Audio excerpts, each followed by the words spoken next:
estudamos os temas da prova N3. Então, a partir de hoje, já são temas da nova prova. E começamos com um tema que tem todo o potencial de ser chato, maçante, sabe? As aulas de infecção hospitalar, às vezes que eu tive na residência e no mestrado, eram decretos, normas, leis, isto que rege. Então, a gente escolheu o que pode resultar de mais importante para entender infecção hospitalar. E digo isso porque daqui a pouquinho vocês estão transitando os corredores dos hospitais já nas suas práticas médicas e os conhecimentos básicos são fundamentais para isso.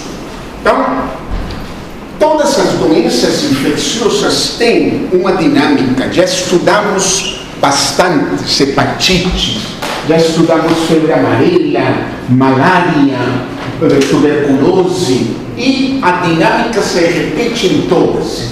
Então, infecção hospitalar é trazer esse conhecimento dessa dinâmica de transmissão para dentro de um hospital. Como acontece dentro do hospital. Então, essa dinâmica das doenças infecciosas sempre segue um ciclo que se repete constantemente. O agente infeccioso que está aqui no topo, ele tem que ter um reservatório, um local onde ele vive na natureza normalmente. Quando esse reservatório é o homem, já estudamos doenças em que o único reservatório somos nós, e tratar os doentes faz parte do controle da doença. Mas tem outras doenças que vocês estudaram na parasitologia, em que o reservatório não é homem. Então, leishmania, chagas, outras doenças que têm reservatórios animais, leptospirose. Então, esse reservatório é fundamental, porque onde habita o agente infeccioso normalmente sobrevive perfeitamente. Aí tem a porta de saída e a porta de entrada. E elas duas são linkadas, são juntas pelo modo de transmissão. Então tem que encontrar uma porta de saída e uma porta de entrada de acordo a um mecanismo de transmissão. Ora é transmissão direta, ora é indireta. Na malária, o anofelino faz os mecanismos de transmissão. Na tuberculose, as gotículas e os aerossóis, e assim por diante. E entra no hospedeiro, e lá ele vai produzir o efeito final, que é a doença infecciosa. Então, é uma dinâmica que se repete em todo local, em toda doença infecciosa. Então, pensar nisso dentro do hospital. Como acontece dentro do hospital essa transmissão? Então, os hospedeiros nós chamamos de pacientes. Eles são os hospedeiros dentro do hospital. Hospedeiros suscetíveis são os pacientes, que já têm um fator de perder no jogo um pouco. Por quê? Porque se está internado, porque algo está acontecendo com ele. Então tem algum evento acontecendo com ele. Então pode ser muitas vezes vulneráveis, suscetíveis, com mecanismos de defesa abaixo do esperado, tudo isso. E aí vem o meio de transmissão e acontece esse mecanismo de transmissão, em geral, pode ser entre pacientes, obviamente, mas aí temos que colocar-nos nós, funcionários da saúde, aqui, como elementos chaves na transmissão dentro da infecção hospitalar. Somos nós, médicos, enfermeiras, técnicos, auxiliares da nutrição, da limpeza, todos os que circulamos dentro do hospital, que temos um papel fundamental na transmissão da infecção hospitalar. Então, historicamente, muito resumido, por séculos, ninguém foi separado de ninguém. Se atendiam pacientes em casas de saúde, todos misturados de qualquer forma. Eram os momentos em que os hospitais não existiam como tais e eram casas de saúde que recebiam todos os pacientes e todo misturado. No século XIX, então 1800, mais ou menos, Inglaterra começa o primeiro isolamento de algumas doenças, como por exemplo a varicela, que é a catapora, a mesma. Então, se obtém os primeiros resultados que chamam a atenção, dizendo, se colocamos os pacientes separados, pode ser que melhoremos essa contaminação. E, sem lugar a dúvida, aquela que é conhecida mundialmente como a mãe da enfermagem atual, Florence Nightingale, ela descreve os primeiros elementos fundamentais para o controle e diminuir o risco da infecção hospitalar. E aí pulamos para o Brasil, que foi na década de 50, quando começam a aparecer os primeiros elementos que são bases do conhecimento da infecção hospitalar aqui no Brasil. Então, um histórico bem curto, porque pode ser também muito extenso de quando apareceu esta lei, aquela lei, quando isto. Mas, definição, infecção hospitalar.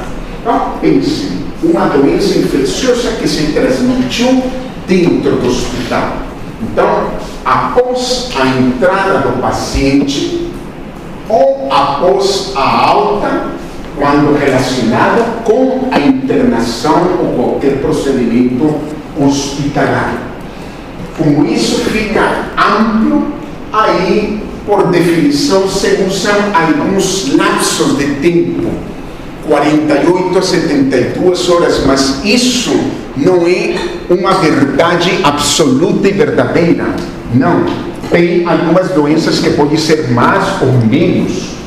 Um exemplo que sempre se dá aqui é, por exemplo, tempo de incubação da malária, 15 dias, 14 dias, 2 semanas. Se eu me interno hoje no Semitron e em 8 dias estou com febre e detectam malária, foi transmitida dentro do hospital? Eu digo, não. O paciente já estava em incubação quando ele internou. Então, não é uma doença hospitalar, mas dentro do Semitron tem transmissão de malária. Claro, no passado teve muito mais, hoje muito raro, mas tinha transmissão de malária intra-hospitalar.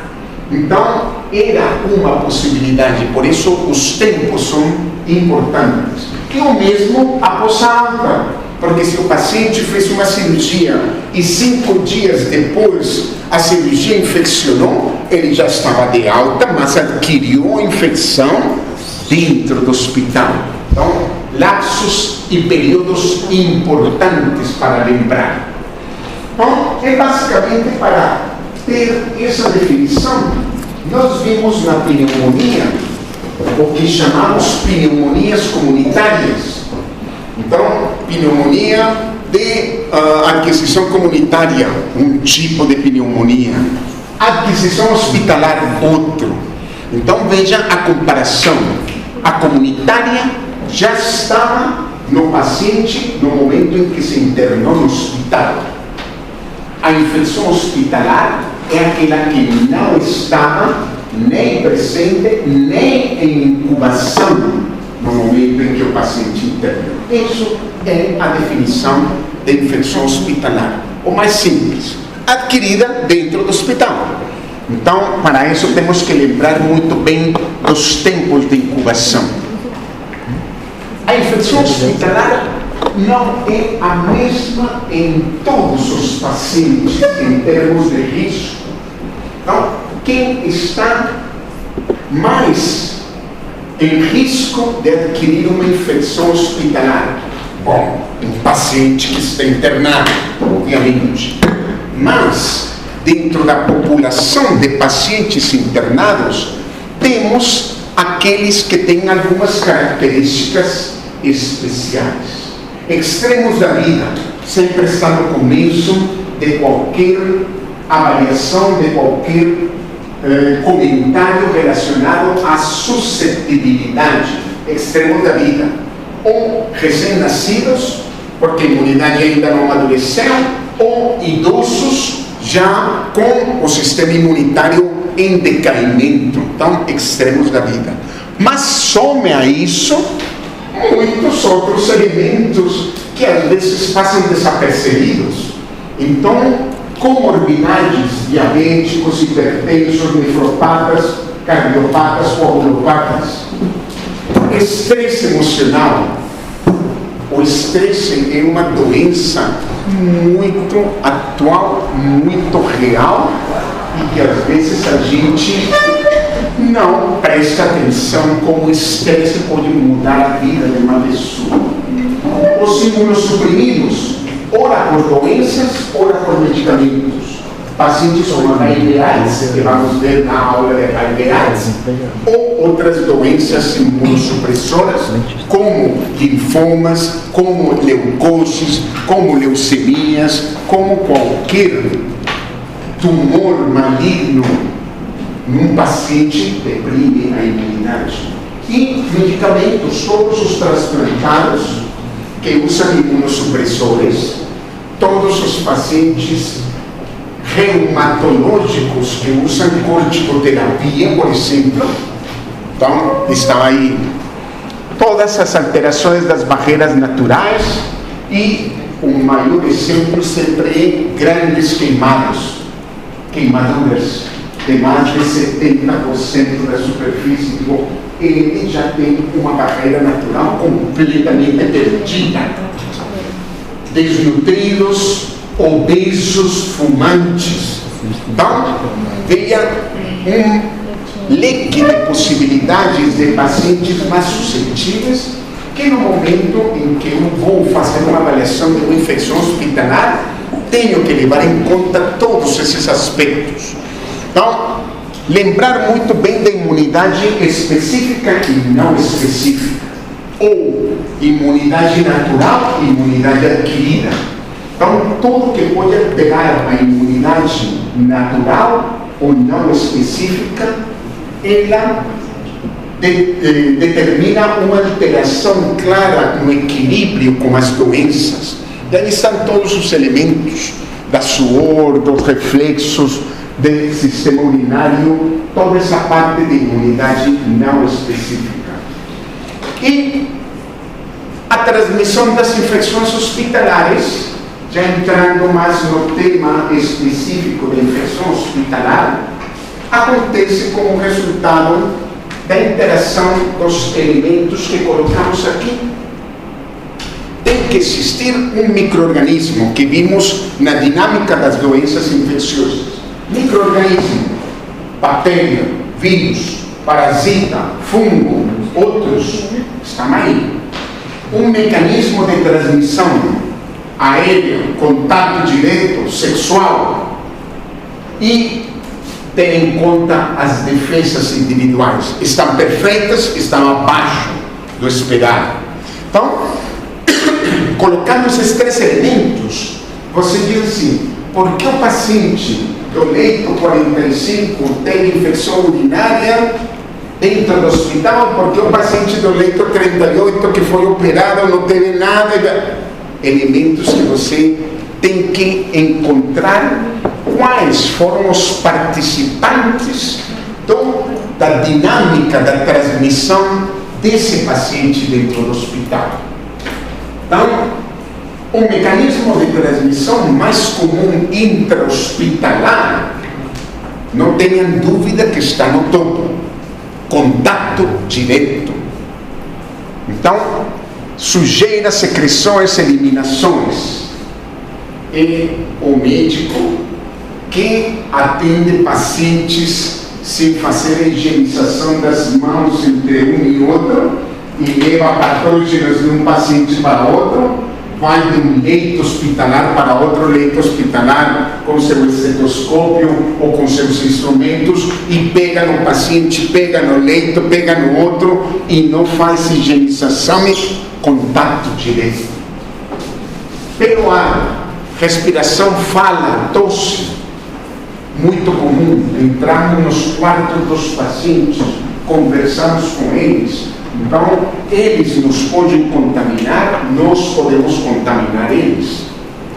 Os hospitais são uma maravilha para ter vetores. Então, não tem hospital que não tem inseto dentro já, habitando o hospital, dentro do refeitório, dentro da cozinha, onde se manipulam alimentos. Então, tem não só insetos como baratas, que podem determinar uma transmissão muito clara, mas formigas, que às vezes você diz, uma formiguinha, levando essa doença infecciosa. E não sei se acontece em todos, porque minha experiência é muito no Semetron, mas não duvido que hospitais como Base, como João Paulo II, também possam fazer. Funcionários adotam animais de rua e alimentam dentro das estruturas do hospital. Então, tem cachorro, tem gato de estimação, e eles circulam por dentro do hospital, às vezes, com uma facilidade que você diz assim, caramba, isso chama muitíssimo atenção. E existem as fontes comuns. Por quê? Porque tem verdugos, porque tem cozinha que prepara alimentos e reparte para todos os pacientes, porque tem funcionários que tomam refeições dentro do hospital, aquele que está de plantão, ele tem direito à sua alimentação dentro do hospital, e tudo isso está misturado dentro dessa estrutura hospital. Então, contato direto, ter na cabeça e olhar sempre para as mãos. Nós que temos a consciência da existência dos micro-organismos, ou seja, assim, sabe? Quantas bactérias não tenho embaixo das unhas, quantas bactérias não tenho em diferentes partes da minha pele. As gotículas e os aerossóis do contato indireto, que vamos mencionar posteriormente, porque usamos muitos instrumentos dentro do hospital. Instrumentos simples, como um termômetro, como um estetoscópio. Instrumentos um pouco mais complexos, como um endoscópio, um equipo de anestesia. Ou instrumentos já cirúrgicos, uma bandeja de laparotomia, com todo o material para fazer uma laparotomia exploratória. Então, todos esses elementos estão dentro do ambiente hospitalar e nós temos que conhecê-los. Então, trazemos para vocês estatísticas. Cada país, cada estado, cada cidade e cada hospital tem diferentes estatísticas e tem diferentes comportamentos. Mas o resumo grande e geral está aqui mostrado para vocês em termos das principais infecções hospitalares. Se alguém pergunta, é muito fácil responder. A principal é a infecção de trato urinário. Depois, infecções cirúrgicas. Posteriormente, respiratórias, as sepsis e o restante, que podem ser de pele, podem ser de olhos, podem ser de diferentes mucosas, outras infecções hospitalares. Então, mencionamos o exemplo do Semetron sempre, que é muito da minha experiência. Malária como infecção intra-hospitalar, pode ser.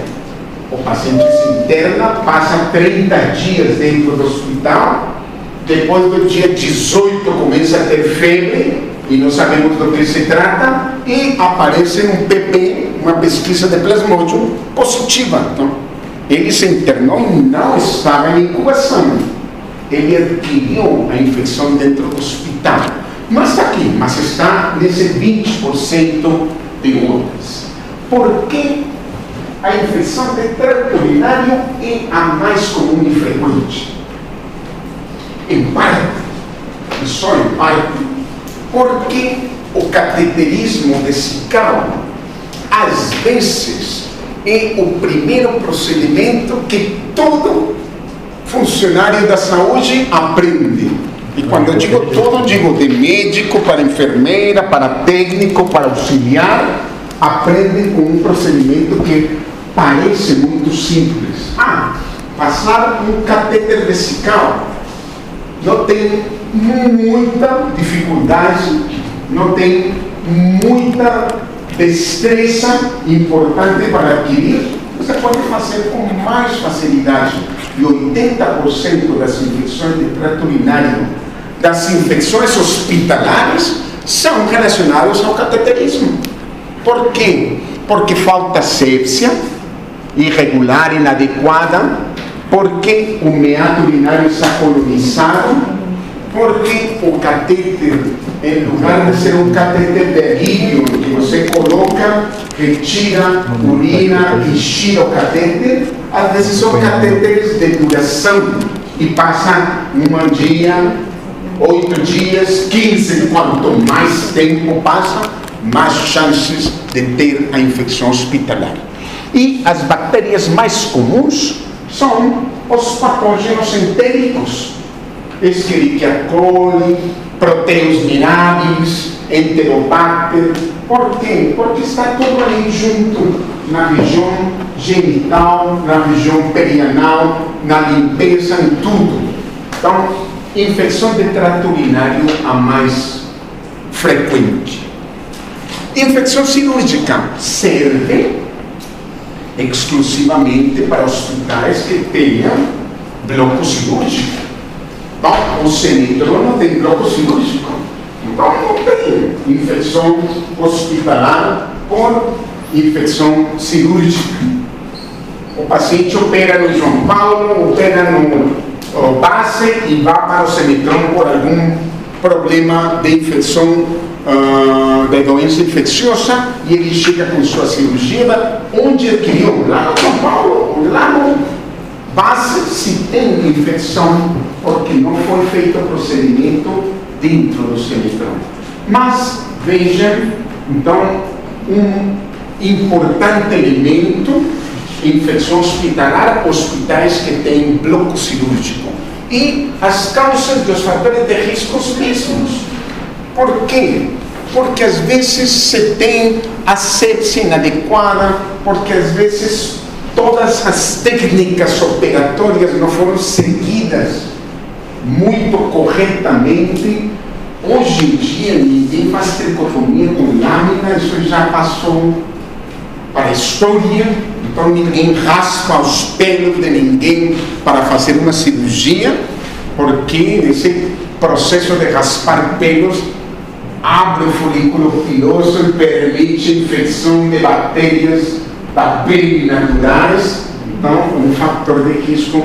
Cirurgias prolongadas, contaminação abdominal. Então, aquele paciente que já chegou com uma perfuração de arma de fogo, aí ele perfurou o intestino, a cavidade abdominal já está séptica, ele vai ter um risco de uma infecção hospitalar muito maior quando deixam também drenos, furos de luvas, todos esses elementos da cirurgia. Respiratória, terceiro lugar. Então, urinária, cirúrgica, respiratória. Então, quais são os fatores de risco? Se você entra no hospital e já fazem uma nebulização para você, já tem fator de risco. Por quê?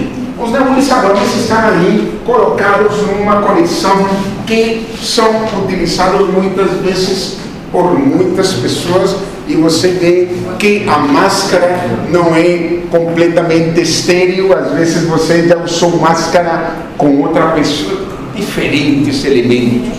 Então, nebulização, usar oxigênio, e aí cada vez vai piorando. Nebulização, pouco comum, mas pode acontecer. Oxigenoterapia, uso máscara ou catéter, pode acontecer. Mas quando você chega à intubação, tubo endotraqueal e ventilação mecânica disso, aí é muito comum que aconteça. Então, por isso, o tempo de duração de um tubo endotraqueal tem que ser o mínimo possível. O mínimo, porque é um risco importante para a infecção hospitalar. Na pandemia de coronavírus, nas fases mais difíceis, pacientes intubados que duraram intubados praticamente 4 semanas antes de falecer, porque eram os pacientes mais difíceis, com mais dificuldade, e muitos dos pacientes na pandemia de coronavírus não faleceram pelo próprio vírus, mas faleceram por infecção bacteriana secundária, que adquiriu estando na UTI intubado durante 3 semanas. Tá? Vem elementos que se vão juntando. Então, essa infecção respiratória é muito comum. Vimos uma aula completa de pneumonias. São conceitos da pneumonia comunitária que se podem aplicar bases em pneumonia hospitalar, e aí temos vários agentes etiológicos importantes. Não esqueçam, Streptococcus pneumoniae, o pneumococo está muito presente em todos os tipos de pneumonia comunitária, hospitalar, e todos os outros, como áureos e hemófilos influenza, também. Próxima semana vamos dedicar-nos a sepsis. Então não vamos aprofundar-nos muito nisso. Infecção generalizada. O micro-organismo se dissemina por todo o organismo. Mortalidade elevadíssima. Vamos ver como o Brasil é dos países que mais alta mortalidade por sepsis tem. Vamos ver isso. Isso foi um levantamento de 2023. E, em geral, ocorre secundária outra infecção. O paciente teve pneumonia e depois sepse. O paciente estava com meningite e fez uma sepse. O paciente estava com osteomielite e fez uma sepse. Então, em geral, consecutiva a uma infecção de origem. Então, o risco maior em sepse é porque você está dentro do hospital e, em geral, acessa o sistema circulatório diretamente, seja por infusões, seja por catéteres, seja por equipos de venoclise, ou soro comum já é um fator de risco para colocar um patógeno que deveria estar na pele, dentro da circulação sanguínea. Então, chego, faço uma sepsia daquelas não muito boas, e aí imediatamente já coloco bactérias que deveriam estar na pele. Staphylococcus aureus, local, pele. Streptococcus, local, pele. Então, eles deveriam estar na pele e estão dentro da circulação. Então, sepse. E aí começa a base da infecção hospitalar e o que devemos saber sempre para evitar que aconteça infecção hospitalar pela minha presença dentro do hospital. Então, colocar-nos sempre como funcionários da saúde, que somos. Vocês estão estudando para serem funcionários ativos da saúde, e aí dizer o que eu posso fazer para diminuir o risco de infecção hospitalar. Mas você, devo fazer precaução padrão. Tenho que estar com essa na cabeça e na ponta da língua. Precaução padrão, que envolve esses 3 elementos. Higienização das mãos, básica. Uso da EPIs, fundamental. Etiqueta tossir, que todos deveríamos ter aprendido em casa com nossos pais, quando nos ensinavam que coloque a mãozinha na boca se você está tossindo. Então, etiqueta tossir. Então, elementos que são básicos para evitar infecção hospitalar. Então, as precauções padrão, todas envolvem o conhecimento de segurança, de prevenção e do que posso evitar. O que posso evitar? Então, colocar isso muito claro. Segurança, toda a administração dos medicamentos tem que ser plenamente segura. Então, não tem nenhuma desculpa de dizer assim, foi porque isso, porque aquilo. Não. Administração segura. Prevenção, sobretudo de acidentes perfurocortantes. Nada mais comum que receber mensagens de ex-alunos, porque aconteceu um acidente perfurocortante e agora o que eu faço, professor? Então, acidentes perfurocortantes. E evitar aquilo que você tem que pensar quando entra no hospital. Pense, nossa, todo contaminado aqui. Isso, uma ideia assim como, sabe, vou tentar encostar o menos possível em qualquer parte. Não chego na parede, me encosto, não me sento nas bordas, não entro nos leitos, nas enfermarias e me sinto. Não. Ter essa ideia de que todos estamos num mundo de micróbios lá dentro. Então, quanto menos tenha contato, muito melhor. Higienização das mãos está no topo. E ganhou um destaque impressionante no início da pandemia de coronavírus. Então, lembram aqueles supermercados com as prateleiras vazias de álcool em gel que já todo mundo comprou, ninguém deixou para ninguém mais. E começou essa parte pensando na higienização das mãos. E tudo nos leva sempre a esse princípio básico que se descobriu e às vezes para nós fica difícil entender. O álcool em gel está aí e veio para ocupar um espaço que nenhum outro tem em termos de higienização das mãos. Então, menos tempo, mais efetivo, não precisa de pia, coloca um dispensador em qualquer parte do hospital, pode ser em corredor, pode ser em sala, pode ser nada, tudo.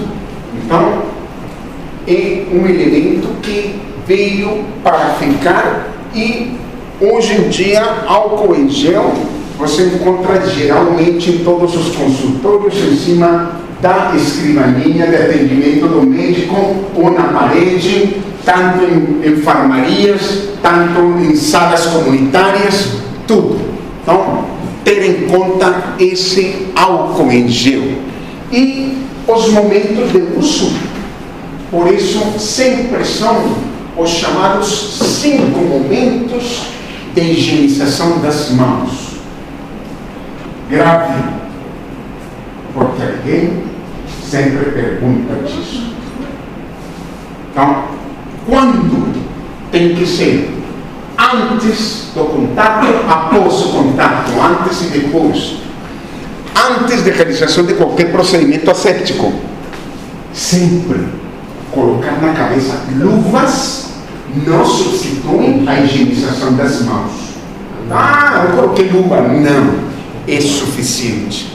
Após risco de exposição com fluidos corporais, o paciente vomitou, o paciente cuspiu, o paciente sangrou, o paciente urinou. Então, elementos importantes. E após o contato com qualquer área próxima ao paciente. Entrei na enfermaria, já estou perto do paciente.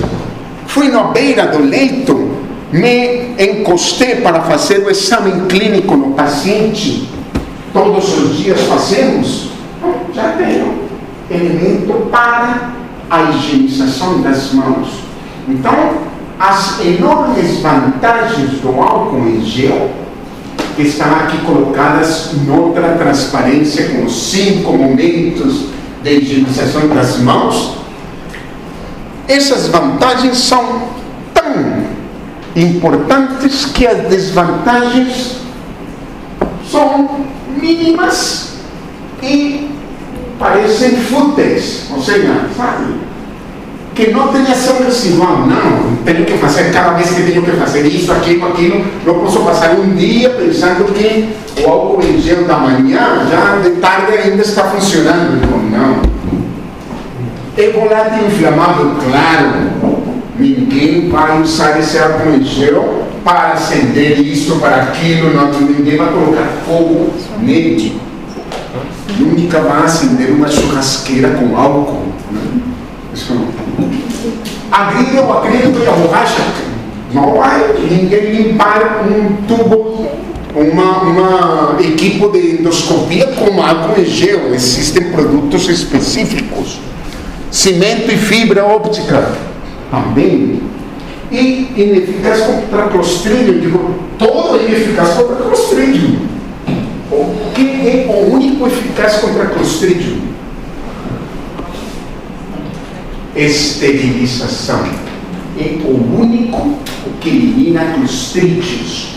Esterilização, que é o topo da eliminação dos agentes vivos no nosso planeta. Ou seja, assim, quero estar no topo, esterilizei. E o termo que vamos ver a continuação. Então, as precauções padrões têm relação direta com as vias de transmissão. Então, quando uso cada uma e como uso cada uma, depende do meu conhecimento da doença que eu estou tentando ter precaução.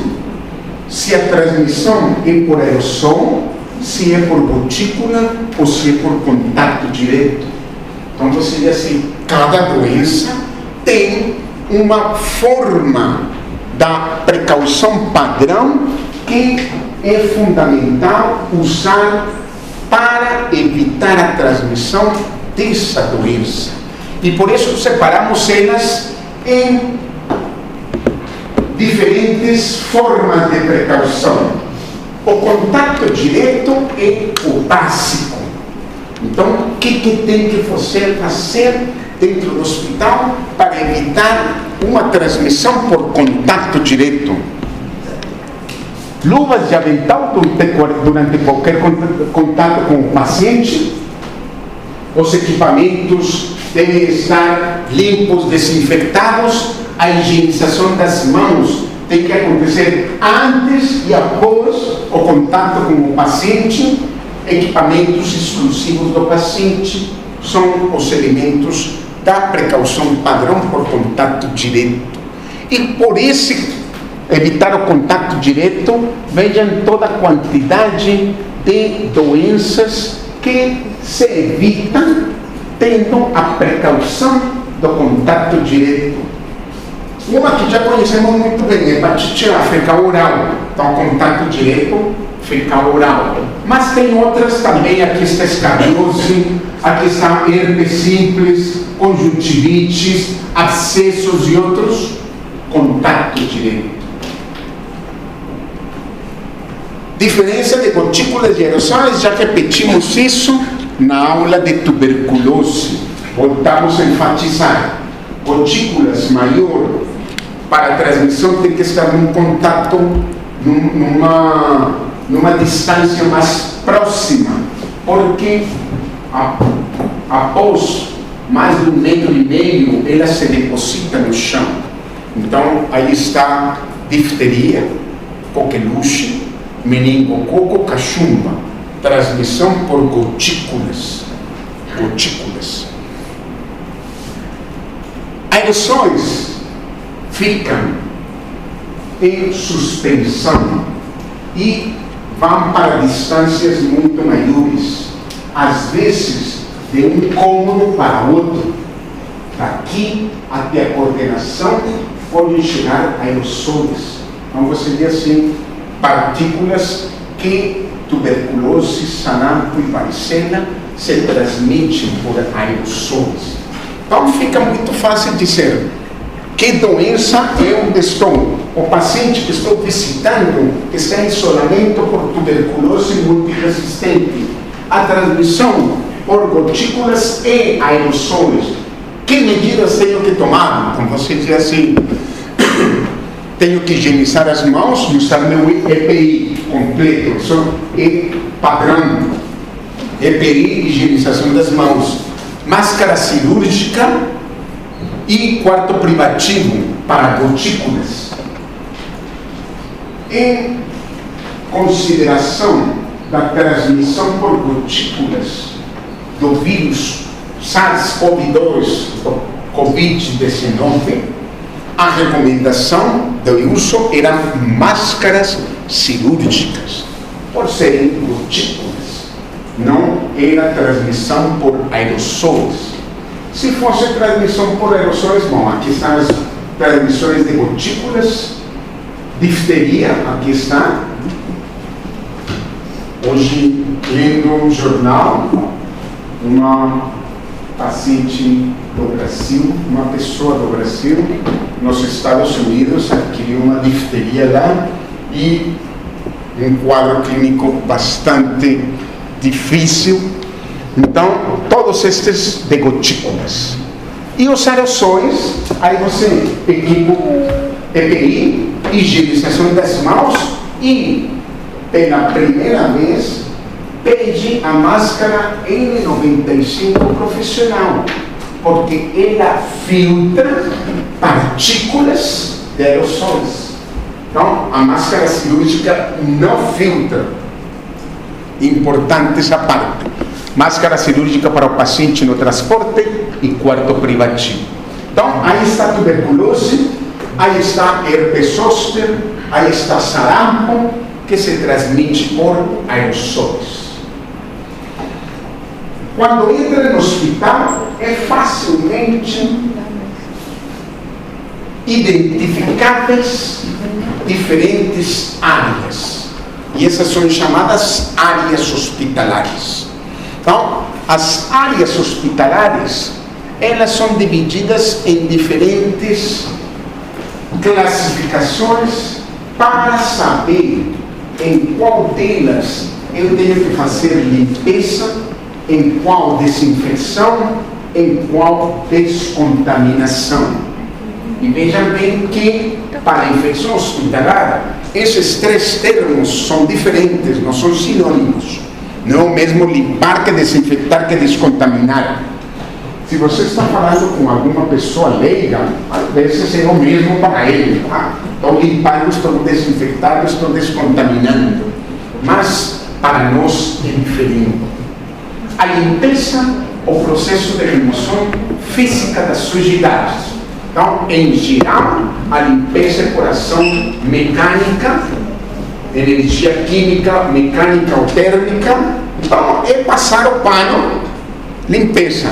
Limpeza, só com um termômetro, estou limpando o termômetro, posso limpá-lo, posso desinfetá-lo também. Então, a desinfecção, a descontaminação já implica em que o elemento está, em geral, contaminado, por isso descontaminação, está contaminado com líquidos ou fluidos de pacientes.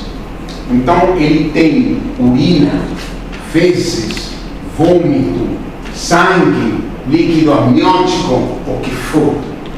Então, aí eu tenho que descontaminar isso. Então, limpo e descontamino e posteriormente desinfeto, porque para desinfetar aí já tenho que eliminar a maioria dos micro-organismos de formas vegetativas.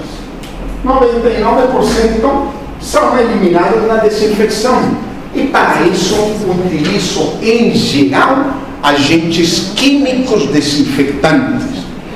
Não mesmo passar o pano com qualquer produto do comércio, do supermercado que eu comprei, a fazer uma desinfecção hospitalar com produtos específicos e muito determinados pelas leis. Então, você não pode fazer desinfecção com isto, você tem que fazer desinfecção com isto.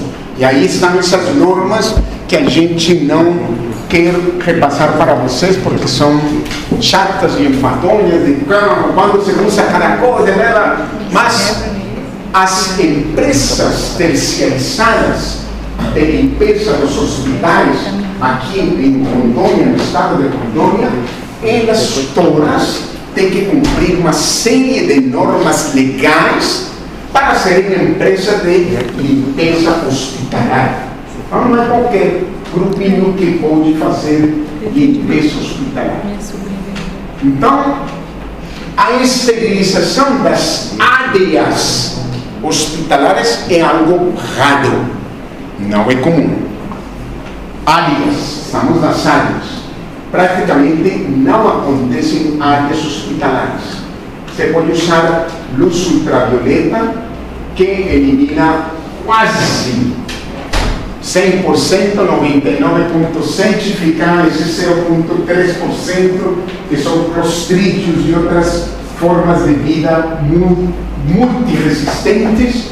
Mas, eu assim, ninguém esteriliza um quarto, porque o uso dessa luz ultravioleta tem um potencial oncogênico muito grande. Então, digo, ninguém vai alugar essa luz e deixar um paciente lá dentro, ou tenho que fechar, várias coisas que, em geral, você não precisa de um chão estéril, porque não vou colocar esse chão em contato com o interior do paciente. Vou colocar uma agulha, vou colocar uma tesoura, vou colocar uma folha de bisturi, elas têm que estar esterilizadas. Então, as áreas do hospital não críticas são facilmente identificáveis, porque são todas as áreas que não são ocupadas por pacientes, nem onde se realizam procedimentos. Em geral, são as áreas de administração. Hospitais universitários, quando vocês têm a oportunidade de visitar um hospital universitário que foi desenhado, estruturado e feito desde o início como hospital universitário, ou outro hospital, ele tem áreas separadas. Então, o diretor do hospital não circula pelas enfermarias para chegar nas suas áreas. Às vezes a gente vê coisas diferentes. Nossos hospitais, nenhum tem estrutura de hospital universitário. Então, daí temos que partir do princípio. Todos são hospitais de atenção que são usados para ensino, que é diferente o conceito. Então, áreas não críticas, elas devem ser limpas diariamente, só limpas. Aí, produtos de limpeza, tranquilo. Áreas semicríticas, então já tem pacientes, enfermarias, ambulatórios, mas em geral pacientes com doenças infecciosas ou de baixa transmissibilidade, ou as doenças não infecciosas. Então, o ambulatório de cardiologia, o ambulatório de nefrologia, o ambulatório de diferentes. Então, não tem isso. Se é um ambulatório de doenças infecciosas, dependendo do tipo da doença infecciosa. E enfermarias, elas têm que ser limpas diariamente também, senão tem esse potencial de contaminação. E as áreas críticas, que já são o bloco cirúrgico, o bloco obstétrico, que aqui não está, laboratório, salas de procedimentos em urgências, sala de primeiro socorro, a sala vermelha, tudo isso, então você diz assim, está dentro das áreas críticas, em que você limpa e desinfecta diariamente. As duas coisas têm que acontecer nas áreas críticas. E os tipos de limpeza já são muito relacionados à equipe de limpeza. É só para mencionar para vocês que as empresas de limpeza hospitalar, elas têm orientação de como fazer todos os procedimentos, tipos de limpeza, corrente, enquanto o paciente ainda está nas dependências do hospital, na enfermaria, terminal, o paciente foi dado de alta ou faleceu, esse quarto e esse leito vai passar por uma limpeza terminal, que chama limpeza de manutenção.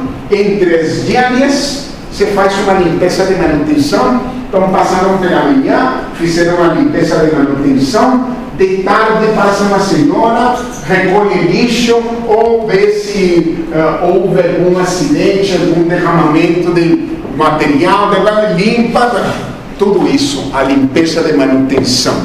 E os produtos químicos utilizados, sejam eles detergentes ou desinfetantes, todos são padronizados pelo Ministério da Saúde. Então, a empresa não pode inventar que produto vai usar. Ela tem que saber que produto usa. E esses produtos, todos são classificados em diferentes grupos químicos. Os fenólicos, os de quaternário de amônia, clorados, álcools e glicóis, cloro orgânico. Então, sabe onde posso usar isso, onde posso usar aquilo. Isto para paredes, isto para chão, isto para superfícies, isto para escrivaninhas, escritórios, isto para leitos, para colchão, tudo isso bem padronizado. Mas só como conhecimento geral que nós trazemos para vocês. Os artigos hospitalares, eles são classificados em diversos grupos de acordo à necessidade de limpeza, desinfecção ou esterilização, de contaminação e esterilização. Então, todo o material necessário para os cuidados do paciente são artigos hospitalares. Uma grande variedade, com diversas finalidades, uns descartáveis, outros permanentes, uns esterilizáveis, outros não. Então, você tem que saber perfeitamente isso para abordar esses artigos. Então, todo hospital tem uma comissão de infecção hospitalar. A professora Carol, da nossa disciplina, ela foi diretora da comissão de infecção hospitalar do Senetron durante vários anos. Então, ela tinha todas essas normas para fazer cumprir a tanto funcionários do hospital como todos os funcionários da limpeza. Então, tinha que orientar tudo isso em relação à limpeza, remoção física, já vimos, desinfecção, destruição de materiais vivos através de um produto desinfetante, esterilização, o todo. Processo que destrói todo e qualquer tipo de micro-organismo, incluindo as formas mais resistentes. Quais são? Os esporos. Por isso, o Clostridium. Mas também tem outras bactérias que esporulam, antrax, por exemplo. Então, diferentes bactérias esporuladas. É muito comum que a Comissão de Infecção Hospitalar teste nos hospitais os procedimentos de esterilização. Então, o que faz? Vendem em lojas de artigos médicos pacotinhos de esporos de diferentes bactérias, claro, nenhuma patogênica a ponto de ficar a risco de qualquer coisa, mas bactérias, esporos bacterianos, e coloca esse pacotinho, por exemplo, numa bandeja de esterilização laparotomia. Então, lá na central de esterilização, o pessoal limpa, desinfeta e depois monta a bandeja de laparotomia. Então, colocar lá dentro todos os instrumentos que, quando você chega na sala, abre uma bandeja e tem tudo aí para uma laparotomia completa. E então a Comissão de Infecção Hospitalar coloca esse envelopinho de esporos dentro da bandeja de laparotomia antes de ir para a esterilização. Uma vez sai da esterilização, da central de esterilização, essa bandeja já não vai ser usada para procedimento, porque você vai abrir a bandeja, vai tirar o envelope de esporos e manda para o laboratório. Se cresce algo, não esterilizou. Então, se fazem comumente essas formas de determinar como a central de esterilização está funcionando. Então, os artigos hospitalares se dividem, igual que as áreas hospitalares, em não críticos, semicríticos e críticos. Não críticos, aqueles que entram em contato com pele íntegra e que oferecem baixíssimo ou nenhum risco de infecção quase. Então você diz, comadre, papagaio, o termômetro, meu estetoscópio, meu esfingomanômetro, diferentes. Então, esses artigos não críticos, eles basicamente são elementos que vão ser submetidos à limpeza e pode uma desinfecção de baixo grau, que existem graus de desinfecção. Artigos semicríticos, aqueles entram em contato com mucosas íntegras ou pele não intacta. Então, a esterilização não é obrigatória e, no mínimo, tem que ter uma desinfecção de alto nível, que chama. Então, produto de desinfecção de alto nível.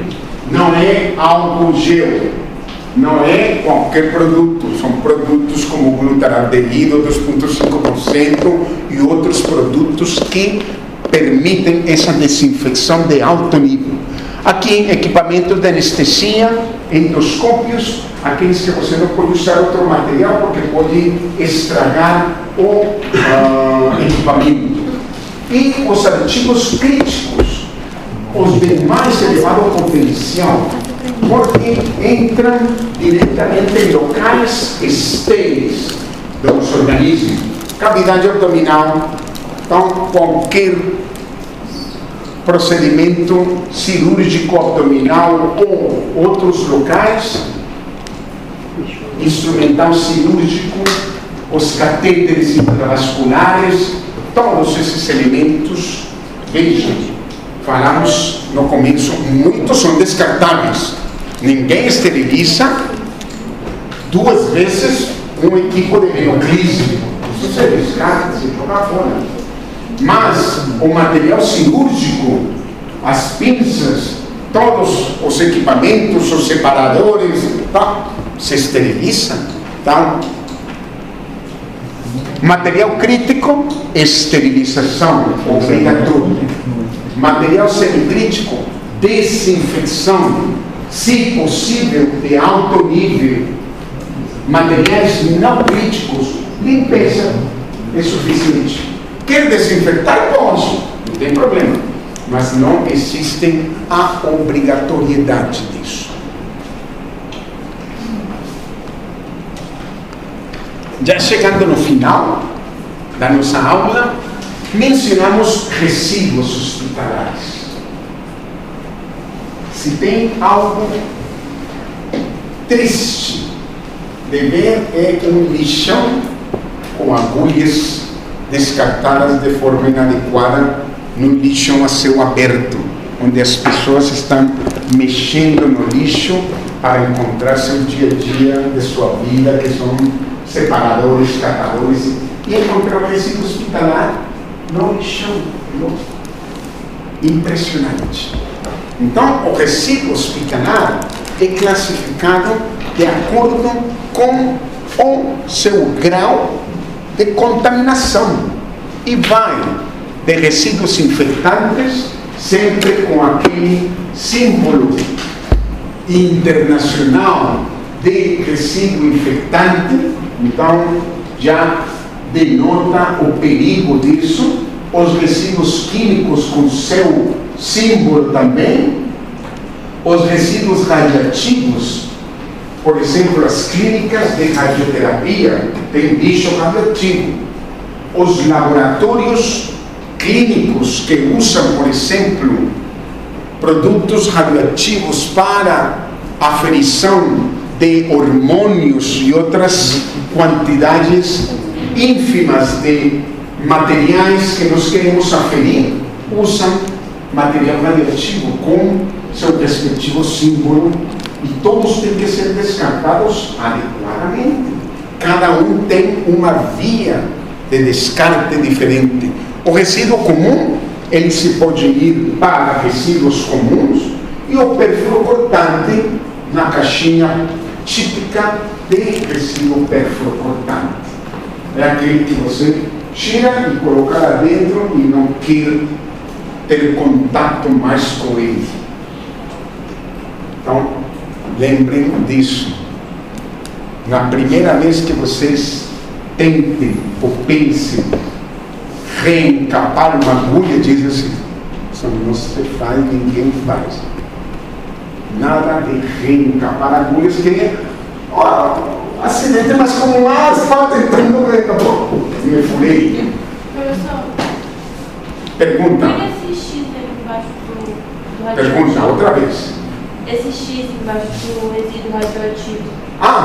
Esse X quer dizer que não vai para nenhum tipo de lixo, nem específico. Ele tem que ser descartado por princípio de radioatividade. Então, é completamente fora do padrão comum. Estes podem ir para incineração. Então, o Semetron tem sua usina de incineração. Então, infectante e químico pode ir para incineração, mas radioativo não pode ir para incineração. Dicas importantes, já é para finalizar nossa aula. Que às vezes, quando a gente entra pela primeira vez no hospital, já se sabe. Se tivesse falado isso antes, eu não teria cometido esse erro tão simples. Então, luvas nunca substituem a higienização das mãos, estamos todos. Se alguém pergunta, não sei como responder, anamnese de exame físico, tem que responder automaticamente. O que faço? Anamnese de exame físico. Luvas não substituem a higienização. Tudo isso são recomendações em que em alguns hospitais são obrigatórias, outros hospitais são menos críticos em relação a isso. Adornos, retirar tudo possível.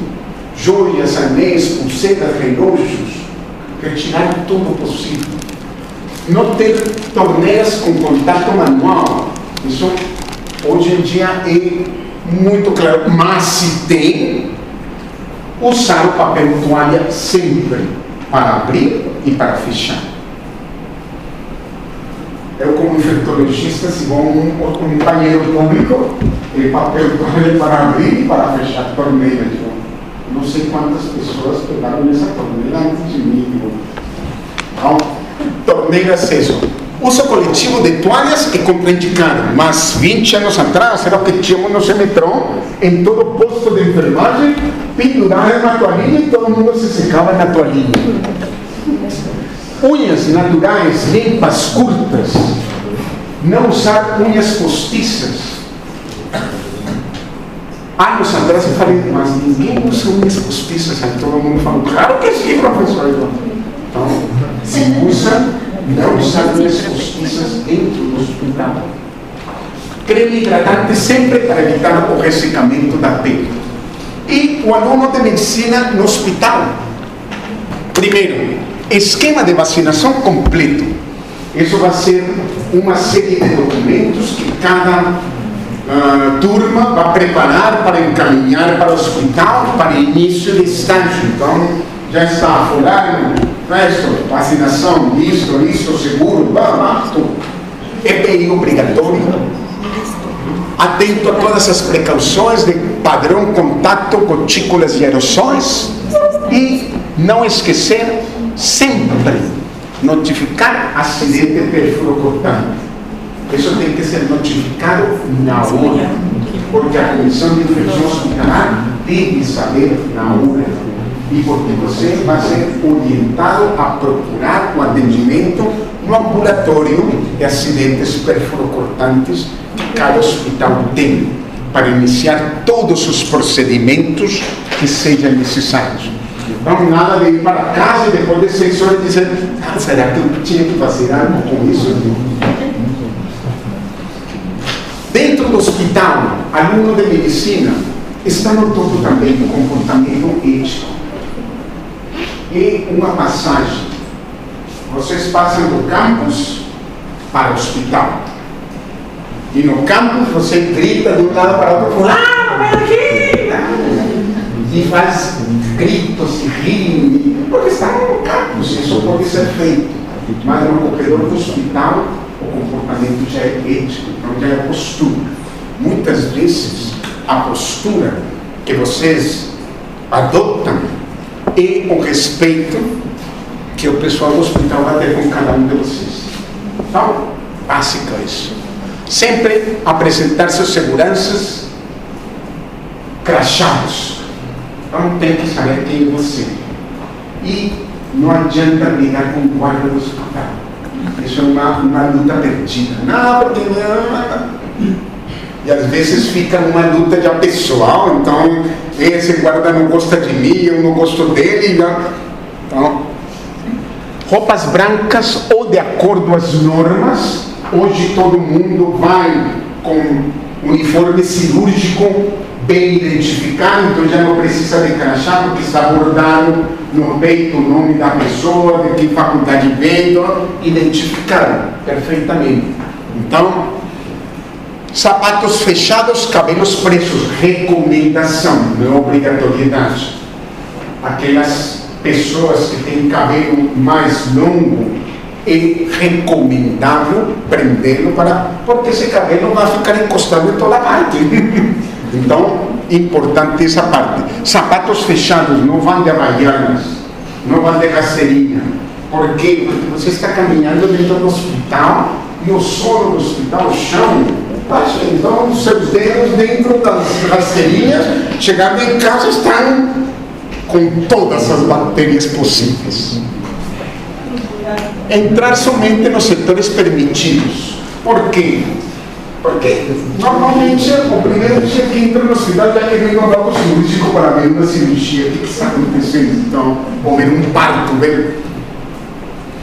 Então, hoje já isso não se faz, mas o uniforme do centro cirúrgico já passeou muito em diferentes hospitais. Então, e às vezes você vê médicos já formados e médicos de plantão tomando refeição ou comendo no lanche com seu vestido cirúrgico, sabe?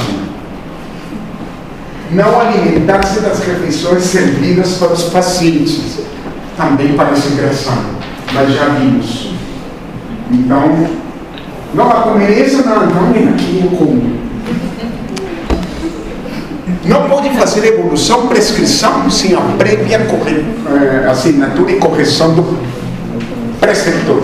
Hoje em dia, todos os prontuários são eletrônicos. Então, quem tem acesso ao prontuário é o preceptor. E ele tem login e senha. Então, o interno não está cadastrado para fazer isso. Então, ele faz e depois mostra para o preceptor e ele inclui isso no prontuário eletrônico. conhecer as normas da Comissão de Infecção Hospitalar. É bom sempre saber quem é o representante da Comissão de Infecção Hospitalar. Para qualquer dúvida, eu vou diretamente com essa pessoa e esclareço a dúvida. Então, desrespeitos e os estágios. Praticamente todos vocês são muito novos. E o pessoal do hospital é muito antigo, em geral. Já você encontra aquela auxiliar de enfermagem que está já há 40 anos no hospital e já fez do hospital seu local específico, e chega um novinho a querer mudar as coisas, ou a querer... Os atritos às vezes surgem. Então, o melhor conselho é assim: não ter atrito com ninguém, respeitam, eles me respeitam e eu respeito eles, para ter o melhor estágio possível. Então, tem direitos o aluno de medicina dentro do hospital. Você já pode acessar a informação do paciente, estão legalmente capacitados para isso. Então, esse acesso é fundamental. Ser respeitado pelo supervisor, pela equipe, pelos pacientes, o respeito mútuo. Se eles me respeitam, eu respeito, e se me faço respeitar. Então, a forma de ser de cada um é a forma de cada um. Agora, no início, o melhor conselho é muita precaução com tudo. Com calma, vá com calma, pisando devagar. Na sua área de formação pode desenvolver todos os procedimentos desde que o preceptor esteja comigo. Então não me pode ninguém obrigar a fazer um procedimento que eu me considero não apto para fazer. Falamos agora, passar sonda vesical. Todo mundo se sente apto. Mas vai fazer uma punção lumbar. Você é capaz? Ainda não, professor. Ainda não. Deixe, o senhor faz, eu fico aqui do lado, me ensina, ou pega na minha mão e vou fazendo daquela punção lumbar no momento em que você fura a dura mater e entra nas noites e sente e sai a primeira, retira a guia e sai a primeira gotinha. Você diz, graças a Deus, consegui minha primeira punção lumbar. Sugerir mudanças. Todos os hospitais têm nos corredores locais para depositar sugestões, e tudo isso se pode fazer. Então, muitas vezes se pode fazer essa sugestão de mudanças. Perguntas, dúvidas?